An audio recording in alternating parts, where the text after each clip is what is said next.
Bonjour les amis et bienvenue sur la vidéo d'aujourd'hui.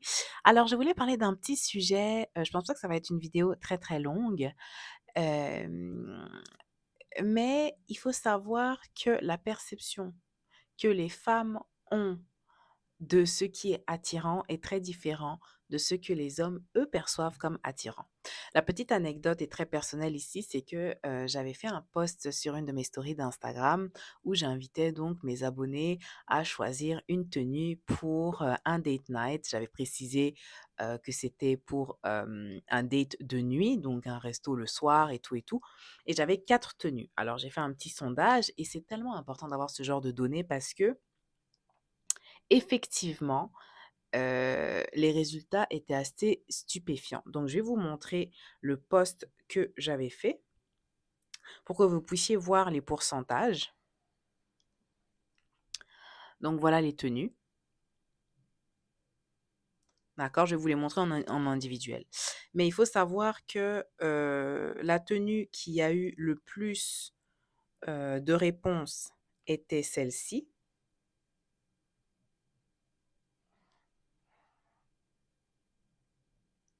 d'accord?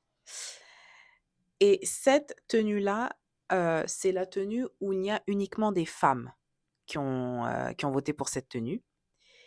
La tenue qui a eu pour la majorité, à 90 c'était des hommes qui ont voté pour cette tenue, c'est celle-ci. Il y a eu un mix, donc homme-femme, pour cette tenue-ci. Mais donc, la troisième ainsi que la deuxième que je viens de vous montrer sont celles qui ont été à ex aequo en termes de pourcentage. Celle-ci a récolté le plus de voix, mais il faut savoir, donc voici le montage que j'avais fait, mais il faut savoir que la bleue est celle qui a récolté le plus de votes, qui était à 90 masculin, alors que la robe qui a récolté le plus de votes en général a été votée par 100 des femmes. Et c'est assez intéressant parce que si j'avais seulement pris en compte le nombre de votes que cette tenue a obtenu, donc qui a gagné haut la main, bah, vu que c'est un date avec un homme, je n'aurais pas été au maximum, vu que ce n'est pas le choix par excellence que les hommes ont choisi. Donc, c'est important ici de savoir faire la distinction, de distinguer quand vos copines vous parlent, tout ça, de prendre en considération leurs avis, parce que ce n'est pas forcément un avis faux, mais est-ce que ça répond à l'objectif que vous essayez d'atteindre, surtout dans le cadre du dating? Je n'ai pas porté la tenue finalement, pour des raisons que je ne vais pas exposer ici. J'ai pas porté la tenue. En fait, j'ai porté aucune des tenues que j'avais sélectionnées ici. Mais c'était pour moi un exercice justement pour vous montrer, parce que j'avais en tête la vidéo que j'allais faire à ce sujet, c'était pour vous montrer que oui, vos copines peuvent être bien intentionnées, mais il faut savoir ce qui plaît aux hommes. Et ce discours s'ancre très bien dans ce que je me tue à vous dire ici sur ma chaîne, c'est que pour le côté de la santé, de la forme physique, on le fait d'abord pour soi en tant que femme, pas de problème.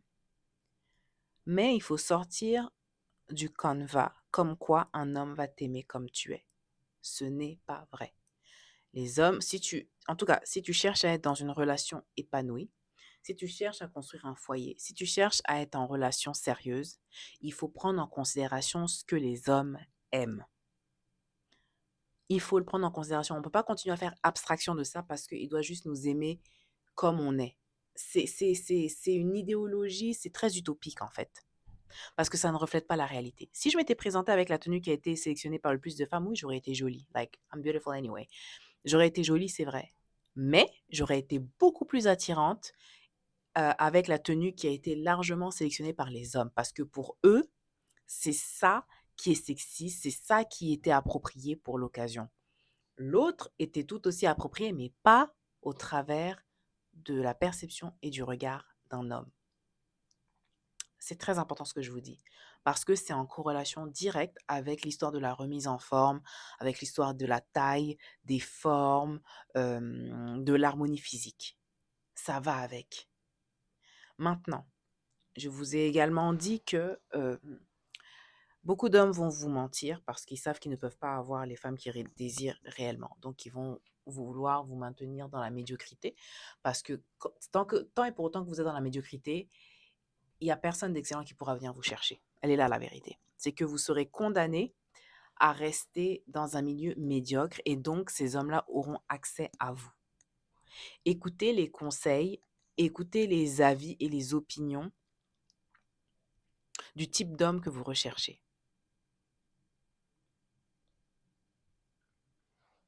C'est logique, mais c'est difficile de l'absorber. Je ne sais pas pourquoi. Il y a beaucoup de résistance dans notre communauté à comprendre cela parce que ça va à l'encontre du dictat comme quoi on doit nous aimer comme on est. Mais si vous regardez toutes les autres communautés font des efforts. Il n'y a que les femmes africaines qui résistent énormément à ça. Mais sinon, toutes les autres femmes, il y a une culture, voilà, de l'apparence, il y a une culture du sport, de la vie active. Les Asiatiques, les Latinas, les Caucasiennes, les Maghrébines aussi, les Arabes du Golfe et tout. Quand on regarde la nouvelle génération, je ne parle pas des mamans là, il y a 3 générations au-dessus. Mais avoir une taille fine, ça a toujours été, être svelte, être, harmonieux, ça a toujours fait partie de leur culture. Mais il y a que chez nous les Africains où vraiment, en tout cas, si tu grandis de manière disproportionnée, bon, en tout cas, un homme va quand même te prendre, hein. Non, c'est pas parce que tu es capable de faire un enfant à un homme que ça veut dire que tu vas être «sélectionné» entre guillemets «directement». On n'est plus dans ce game-là, en fait. On n'est plus du tout dans ce game-là et il est grand temps de rentrer dans la compétition féminine, parce que oui, il y a une compétition féminine, même si le discours politiquement correct, c'est de dire qu'on doit toutes se soutenir et on va toutes machin. Ouais, mais la réalité de la vie, c'est que il y a une concurrence féminine. Il y a une concurrence féminine dans le domaine relationnel, hein, je parle. Dans le domaine relationnel, il y a une compétition féminine pour pouvoir être en couple avec le meilleur homme afin d'avoir la meilleure descendance, la meilleure sécurité. Il y a une compétition par rapport à ça. Maintenant, chacun a sa ligue. Chacun a sa ligue, chacun a son niveau, aucun souci. Mais il faut savoir que la compétition est réelle. On ne peut pas venir en Occident d'Afrique et avoir les mêmes codes, les mêmes comportements, le même laisser-aller que quand on était en Afrique. Le bassin n'est pas le même. Je sais, je me répète, mais la répétition est pédagogique. Je me répète beaucoup. Et j'ai l'impression de ne même plus vous apporter vraiment de valeur parce que je me répète. Le message est le même. Mais en réalité, j'ai besoin de me répéter et de manière différente parce que tout le monde ne va pas nécessairement comprendre dès la première, dès la première évocation du sujet. Il faut que je tourne mon message de différentes manières avec le même cœur, hein, avec le même cœur par rapport au sujet, parce que chacun va le comprendre au fur et à mesure et chacun va allumer, comme on dit ici, au fur et à mesure. Mais le message reste le même, je le tourne juste différemment. Mais j'ai l'impression vraiment de me répéter, mais c'est nécessaire, c'est un mal nécessaire. Donc, il faut, dans la sphère relationnelle, en tout cas, il faut faire en fonction des objectifs que l'on se pose. Si tu cherches à juste être en couple avec un homme médiocre ou un homme de ton niveau, il y a pas de problème, mais il faut l'accepter. Il faut l'accepter parce que on attire à soi que ce que l'on est. On attire à soi que ce que l'on est. Il y a des exceptions qui confirment la règle, il y a des exceptions, je suis d'accord avec vous, mais il faut savoir que même les exceptions, elles correspondent à certains critères que ces hommes-là recherchent. J'ai entendu des histoires de femmes qui n'ont pas nécessairement le bagage intellectuel pour avoir un homme d'un certain calibre, mais elles ont la beauté physique. Elles ont la beauté physique, elles ont le comportement. Il y a des femmes qui n'ont pas la beauté physique, mais elles ont l'éducation, elles ont l'instruction pour pallier au manque. Maintenant, si toi, tu n'as rien de tout ça, ma chérie, ça va être compliqué parce que en réalité, on se met en couple avec les personnes qu'on fréquente le plus dans l'environnement. Le cercle professionnel, le cercle social, c'est généralement avec ces gens-là qu'on se met en couple. Il ne faut pas qu'il y ait une trop grosse disparité entre les 2 parties, sinon ça peut créer un espace pour abus, OK? Ça peut créer un espace pour abus, ce qu'on essaye d'éviter, mais les gens se marient généralement dans les mêmes cercles. Il y en a 4, il y a le cercle, professionnel, il y a le cercle religieux, il y a le cercle économique et il y a le cercle, culturel, OK? Donc il faut savoir que tu peux avoir des choses qui peuvent compenser ton manque quelque part. D'accord? On voit une Candace Owen, pardon. C'est pas la plus belle femme du monde, c'est pas la, plus, la femme noire la plus belle du monde, mais elle a réussi quand même à se mettre en couple et à se marier avec un homme qui frôle le milliard. Une femme qui n'a même pas fait d'études, hein. Elle n'a pas fait d'études. Mais elle a pu compenser. Ivy E, que vous voyez là, la rappeuse, elle était tellement vulgaire. C'est quoi déjà son tube là? Who's that girl? Na na na na na na na na na na na na. Who's that girl? Bien ghetto. Elle aussi, elle a réussi à bien se marier. Mais elle a fait des efforts. La Ivy E d'aujourd'hui, c'est plus la Ivy E des années 1995 hein, ou 2000. Non, non, non.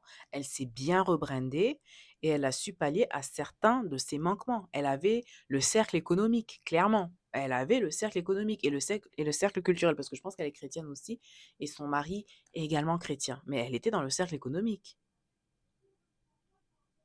Il faut avoir une cohérence. Sinon, vous n'allez jamais rencontrer la personne. Vous n'allez jamais la rencontrer. Il y a des exceptions, hein, il y a des exceptions, mais il faut partir du postulat que vous faites partie de la règle, pas de l'exception. Vous aurez beaucoup plus de chance. Donc sur ce, je vous laisse avec cette petite vidéo. C'était vraiment une vidéo très, très courte. J'ai pas l'habitude de faire des vidéos de 12 minutes, mais c'était simplement pour vous exposer le point que si j'avais juste pris en compte la tenue qui a été le plus votée, qui a été élue parce que c'était la majorité, j'aurais été à côté de la plaque parce que c'était une majorité de femmes qui a voté pour cette tenue-là.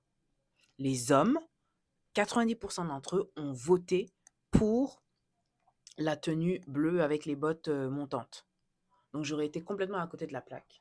J'aurais été complètement à côté de la plaque. C'est pour ça que oui, c'est bien de demander à ses copines, ouais, comment tu trouves ce outfit et tout.